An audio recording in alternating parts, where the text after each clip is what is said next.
Hello and welcome to another chapter of a tome pulled right off the shelves at the heart of the jackals. This is Noviri, part 14, Family Time. Let's get to work. Come on, little guy, come on out of the tree. Come on, it's supper time. You love supper time. Come on, come on. No! No! No, never! Never! No! No, tree, no, go! No, go! Come on, it's time to go inside. You're as hungry as I am, aren't you?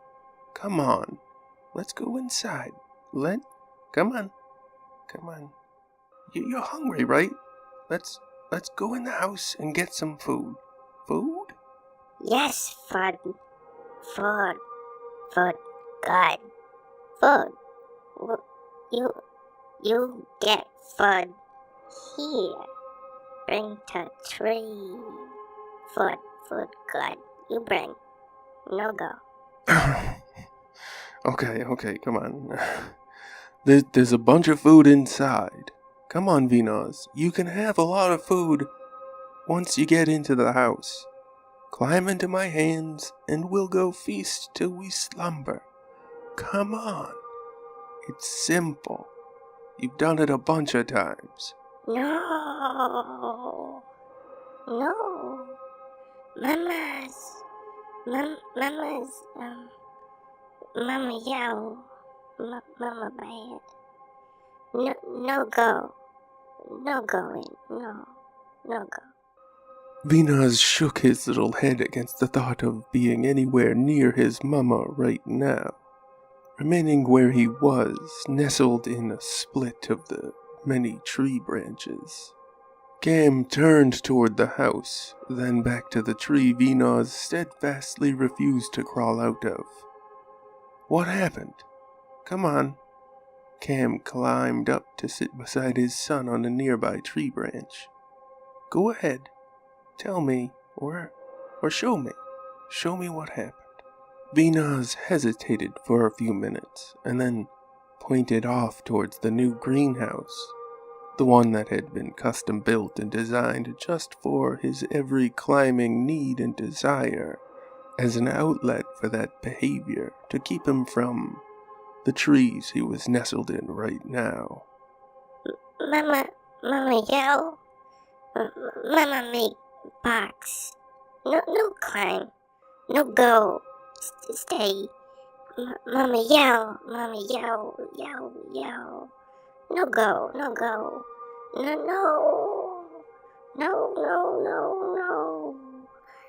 Tree good. Stay good. Stay good. Good. Stay tree, stay.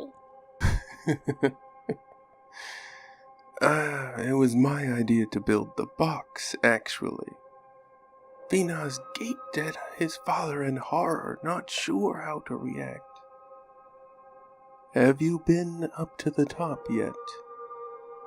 Vinas cowered in fright. Cam picked him up and climbed down out of the tree slowly and carefully, walking over to the offending structure. He held on to Vinas, pointing out the various bits of playground visible through a large south-facing window. She probably went too fast with you. Mama's like that. Here, look. There's a bunch of stuff made just for you. Cam had a way with the boy, coaxing him out of his tear-filled sulk, and to actually look at the assortment of climbing tools and trials arrayed for him. See, there are a bunch of poles with various grips on them, wood and metal and bone, and they're all at random heights. They get taller along the line. The last pole, that's taller than all of the trees in the yard. Vinas giggled and clapped at the thought of being so high up. Next, there's a couple of steep slopes of dirt, loose gravel, and hard concrete, so you can practice climbing mountains. You still want to climb all the mountains, right? Mountains. Well, climb mountains. Mountains. Mountains. Yeah. Many mountains. Cam noted what Venus's attention was being soaked up by next. That's a rock wall. All those colored bits are grips. You put your feet on one, and then you reach for another. You hold it and then keep on moving up till you get to the next one. Venus continued to giggle with glee at the thought of climbing everything in the enclosure larger than most of their actual house was. Venus suddenly caught sight of something. He fell instantly silent and tried to burrow for protection into his father's chest. What? What are you... Cam traced where his son had been staring. The rope? You don't like the rope? No, Rob, no. Mama, yell. Yell, yell, yell, yell. Rob, must, Rob, no rope, none. No go, Mama, never ever. No, Mama, ever. Cam thought it over deeply for a few moments, coming up with only one idea to solve this stumbling block. He climbed the rope, all the way up to the orb-like observatory at the top middle of the training barn. Then he popped his head back down and laughed at Venus. Not one to be outdone by a bout of climbing, Venus chased after his father, though he did it clambering up a few other avenues first. He couldn't get high enough, though, and this infuriated the little devil. Even the rock wall didn't lead up to the observatory. Only that blasted rope dangled from it to the ground. So he leapt for it.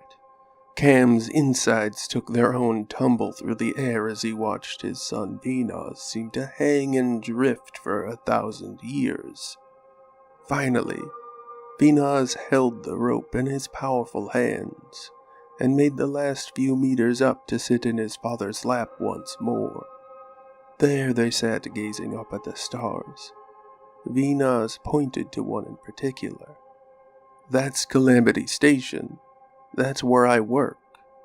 Cam held his son close as Venus snuggled up against him, pointing out each of the pinpoints of light and informing his son of just what they were and what their importance was, cherishing the moment for how special it was that they shared it. And so it is, our time together has once more come to a close. I've been Lothran, and this was Noviri Part 14. Family Time. Another tale from the heart of the jackals. Go ahead, Korvoth. Yes, sir. Oh, this was a good story, wasn't it? But sadly, that's the end of it today, folks. Please leave all your comments, questions, and kindnesses down below. Don't be a jerk, though. And don't forget to stay safe out there. Remember to like, share, and subscribe to show your support. And when you subscribe, there's this bell thing that you gotta click it so you get notifications. Because we release videos every day, and you don't want to miss none of them, because they're really great. Okay, good night and good luck. See you tomorrow. Bye-bye, everybody. Bye-bye. Bye-bye.